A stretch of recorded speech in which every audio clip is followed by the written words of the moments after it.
am the People's Monarchist, and I am a Monarcho Socialist. What is Monarcho Socialism, and why did I turn to this ideology? This will be explained in this video. Monarcho Socialism is an ideology built on the function of monarchism and its symbolic meanings and structures, with the economic and depending on the person in question social values of socialism. In most broad sense possible, monarcho-socialism is simply just leftism combined with monarchism, which is usually associated with the center or right. But there is more to it than that, of course. If we were using these terms in a more traditional definitions of the words, then a monarcho-socialist society would be one where a monarchist society, but with the economic system, is built around the worker and the representative control of the means of production. There's a lot of variation between monsocs, depending on more personal values. Some favor more ceremonial systems, others more towards absolutism. On the socialist part, others are more of a social democrat, while others are more hardline command economy socialist. Like I said, it varies, but they will all fall into some category of monarchist and socialist. So to expand upon this, I'll answer some common questions about the idea overall. Isn't it monarchism and socialism that's oxymoronic? The answer to this is simple. It is entirely down to your lens of what constitutes socialists in the first place. I guess if you asked Marx or those of Marxism, then probably, but we must remember that he is specifically communist, not just socialist. Socialism is more than just Marx and Engels' writings. The typical goals and ideological propositions, which are built around the notions of breaking down social class, belongs nearly solely to them, and the founding ideas around social conflict theory, the concept that associates move and develops around the conflict between social groups and their relative class. But there is much outside of those ideas. Hell, a lot of his peers did not actually agree with him, with Max Weber, a sociologist and left-wing thinker, arguing that the belief around his singular form of class was a misnomer, and disputed the ability to break down class effectively.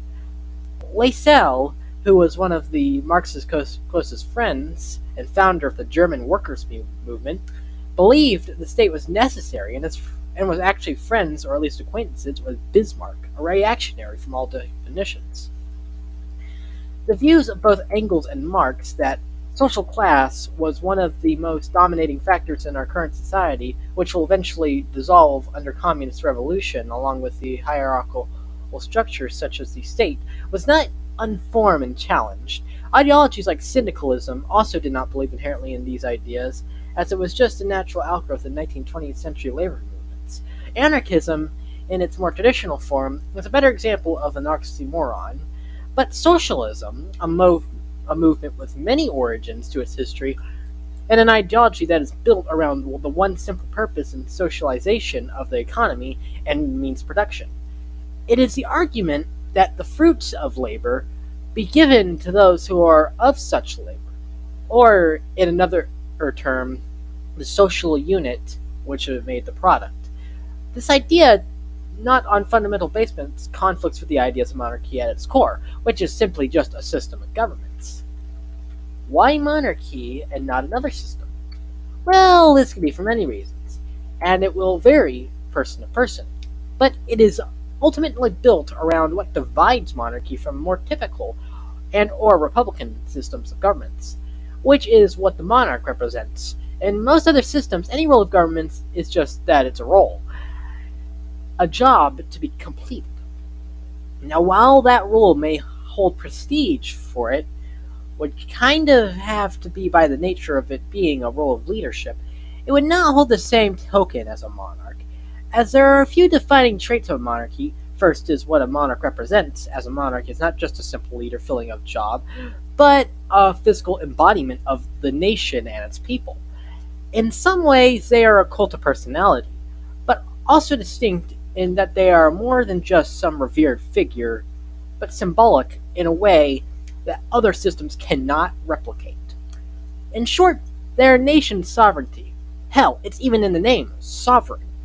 That distinction means a lot as a monarch, and the role of a nation isn't just somebody governing, but somebody who represents all their subjects, a unifying aspect of a nation which can rally around. This ties into another aspect, that being the time span that a monarch reigns, as regardless of how the sovereign is chosen, it is pretty much always a lifelong prospect, or at least until they are unable to perform such duties. This is necessary to help facilitate that representative nature of all being a force own their own separate from any political force. This leads to many reasons as to why somebody would support a monarchy rather than be in that a long-term foresight that somebody who will reign for so long brings, or the unifying aspect of the sovereign's symbolic nature. Doesn't monarchy conflict with things like democracy, justice, and rights? Answering each aspect, going from left to right. I will start with democracy. The honest answer is it depends. Depending on, it could just be as democratic as a republican system. For all in all, democracy just means rule of the demos. That's it. If the demos have the ultimate choice, then you have a democratic elements. And that's if you agree with total democracy or some weakened version. I certainly wouldn't say democracy is not something anti-ethical to monarch, especially not an elective system of monarchy. Moving on to justice and right, I find this quite ironic, as these concepts in their modern Western form are rooted in the feudal era. St. Louis is literally the king that set up much of the values the modern justice system holds dear, with the ideas of innocent until proven guilty and fair trial for all. Those concepts are rooted in feudal abolitionary belief systems. History is funny like that, right? Now that I'm done explaining what monarcho socialism is, that huge explanation was written by Antinous the RPG villain on Discord on the Monsoc subreddit server. I'll link the subreddit and the Discord in my description. You'll find me as a user named Comic Field. So, you ask me, why am I a monarcho socialist? Why did I choose to be Monsoc? What turned me to socialism? What turned me to monarchism? I'll explain both separately. Why I'm a monarchist. A combination of many things, actually. It sort of started when I was way younger, actually. When I was younger, I saw many forms of media that showcased kings, queens, emperors, and empresses, and I thought they were way cooler. It's the child mindset of presidents are boring and kings are cool. I didn't realize it would be my ideology for a while, actually, because I just simply refused to get into politics until very recently. Weirdly enough, my path to monarchy, when I was a bit older, actually started when I watched a series known as My Little Pony. Don't worry, I'm not a weirdo who is sexually attracted to it or anything. I just enjoy the series, and that's it. Anyway, the country within it, Equestria, is a monarchy built on friendship and peace. And I thought, damn, it would be awesome to live in a country like this. And my first observation was the fact that it was a monarchy. So I looked into real-life monarchies and thought, hey, monarchies are way more politically stable than republics. And was also surprised and disappointed that the world is dominated by republics instead of monarchies. Another reason is because election years are the worst. Everyone is against each other of which correct politician should screw up the country this time. I'm aware that there are elections in most monarchies too, but at least they have a monarch to hold it together. Sometimes it works, sometimes it's Britain and you get some guy into power who screws up the entire nation. But anyway, yeah, that's the basic gist of how, why, and when I became a monarchist. And now for why I'm a socialist. One simple answer is that my sister and I are LGBT. I'm a bisexual man and my sister is a trans woman. The right hates us. Wants us dead. They want us to have no rights. So we stay to the left. That, and also because I live in a society where healthcare is not free. Yes, I'm an American. But that might change in the future. Hopefully, I might move someday. I also think a socialist society usually looks better than a capitalist corporatist one, unless it's plagued with corruption like Venezuela or China.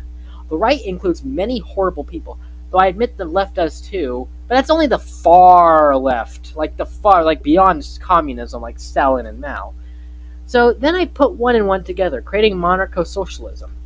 It already sort of exists, or at least leftist monarchy does. Some people don't call them real socialist nations, but they are certainly steering left. That being Scandinavia. When I figured out about the Montauk community, I felt at home with most there. There's no need for, a conflict between monarchy and socialism. There needs to be a monarcho socialist party in place, starting with Western nations, and then maybe we can expand it to the East when they're ready. Not through imperialism, but through influence in educating the Eastern world. This was the People's Monarchist, signing off, my comrades.